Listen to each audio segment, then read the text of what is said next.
अस्सलाम वालेकुम, नमस्कार। देखिए, चुनाव जैसे जैसे करीब आ रहा है वैसे वैसे चुनाव में बहुत मज़ा आ रहा है। पब्लिक लोग जुट रहे हैं मेरे साथ। जैसे मालूम हो रहा है कि एक हवा चला आ रहा पश्चिम की तरफ से, और इलेक्शन जीतने के बाद सबसे पहले एजुकेशन पे काम करना है, बेरोज़गारी पे काम करना है। वार्ड नंबर 137 में सबसे ज़्यादा बेरोज़गारी है और बहुत ऐसा काम है जो अभी हमको पूरा करना है। हो सकता है इंशाअल्लाह ताला अगर 22 तारीख को जीत गए तो आप लोगों से ज़रूर मिलूँगा। अब मिलकर ये बताऊँगा कि हम क्या काम नहीं कर सकते हैं। 3 एम्बुलेंस देने का बोला है। 100 औरतों का डिलीवरी मेरे नर्सिंग होम में फ्री होगा साल में। और जो लड़का लड़की लोग पढ़ाई कर कर छोड़ चुके हैं फिर से उनको पढ़ाई के लिए आगे लाने के लिए हम कोशिश करेंगे।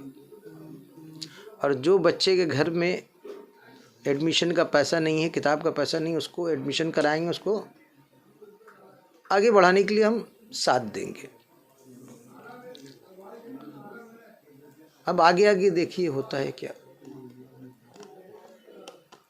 बहुत शुक्रिया वसीम साहब। ये थे वसीम साहब और इन्होंने प्लान पहले से बना रखा है कि चुनाव के बाद, जीतने के बाद वो, हालांकि ये सारा काम जो इन्होंने कहा कि चुनाव बाद करेंगे उससे पहले से ही करते रहे हैं, लेकिन चुनाव जीतने के बाद इसमें और सरगर्मी के साथ काम करें। बहुत शुक्रिया वसीम साहब हमारे साथ बातचीत करने के।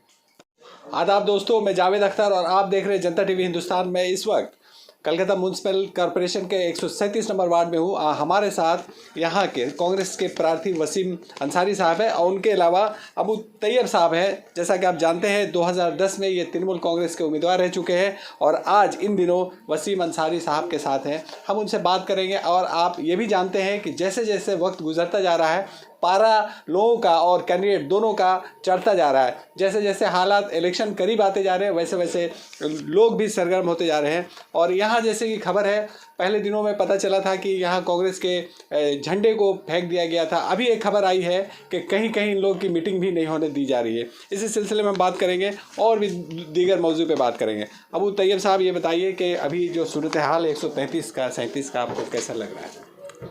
देखिए, जो 37 का जो हालात है, यहाँ की आवाम अपना मूड बना चुकी है।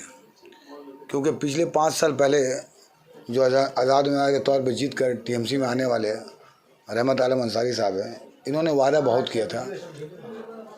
वादा तो इन्होंने कोई पूरा किया नहीं है, बल्कि ये जो इनका शुरू से जो एक इनका तस्वीर रहा है ज़बरदस्ती का, गुंडा टाइप के ये थे।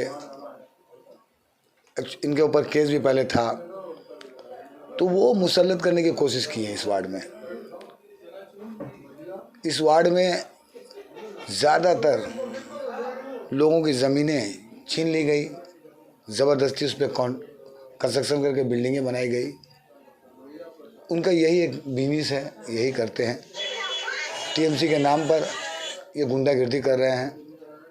और 50 साल 60 साल से जो लोग पुराने घरों में थे उनको ज़बरदस्ती खाली कराकर ज़मीन भी बेची गई है। आप जाकर देखिए, ठीक इनके ऑफिस के सामने अभी भी टीन लगा हुआ एक ज़मीन जो इन्होंने घेरा है, उसको बेचा है। अब बेच के उससे अपना पैसा ये कमा रहे हैं। लोग इन तमाम बातों से बहुत ज़्यादा इनके ख़िलाफ़ हैं और पूरे यकीन के साथ मैं कह रहा हूँ कि ये सीट इस बार ये हार रहे हैं। वसीम अंसारी 100% जीतेगा। और इससे पहले जो चुनाव हुआ तो उसमें 200 से थोड़ा ज़्यादा वोट से वसीम साहब हारे थे। इस बार आपको क्या लगता है कि कितने मार्जिन होगा जीत रहे हैं? तो देखिए, पिछली बार ऐसा हुआ था कि 3 तरफा मुकाबला हुआ था। उसमें टीएमसी के उम्मीदवार थे हाजी मोहम्मद अमीन अंसारी, कांग्रेस के उम्मीदवार थे वसीम अंसारी और आज़ाद से था रहमत आलम अंसारी।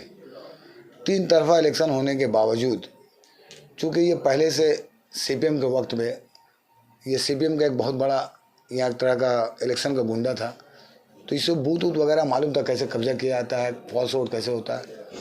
तो कुछ बूथों पे जैसे मटिया हाई स्कूल में और केसी मिल में इसने कुछ फॉल्स वोट डलवा कर 228 वोट से ये जीत गए थे।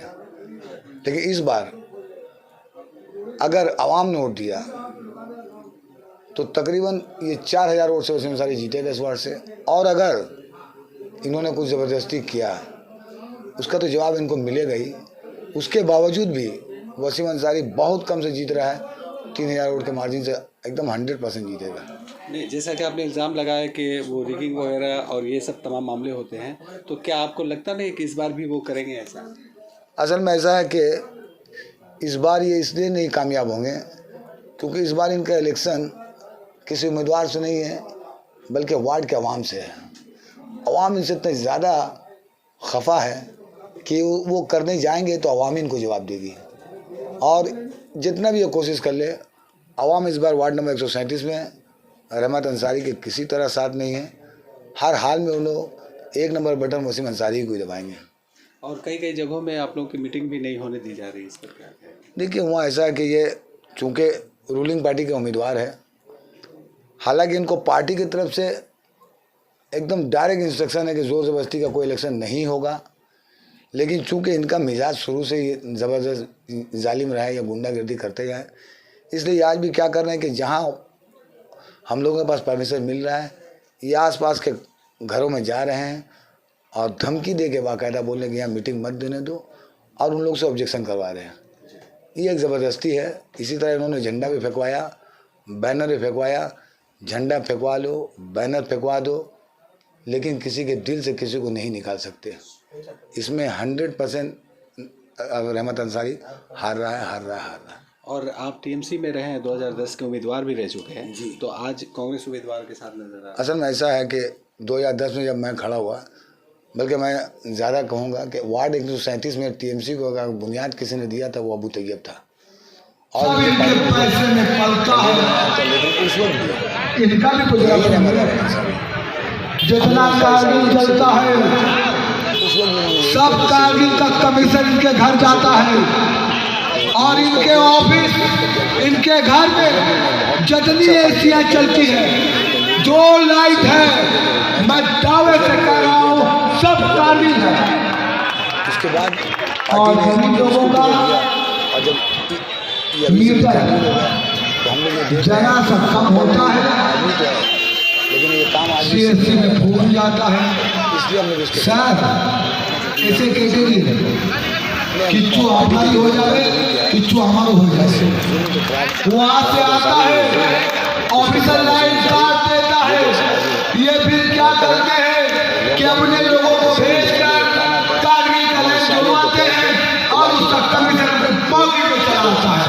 ये काम करते हैं वहाँ अबू तैयब साहब जानते हैं पूरा इलाका इनसे चलता है। आज जो अरे कोई इलाका नहीं बचा। जिस इलाके की माँ बहन, जिस इलाके के बुजुर्ग, जिस इलाके के बच्चे इसके जुल्म से परेशान नहीं हो। बहुत शुक्रिया हमारे साथ। अच्छा, अपडेट के साथ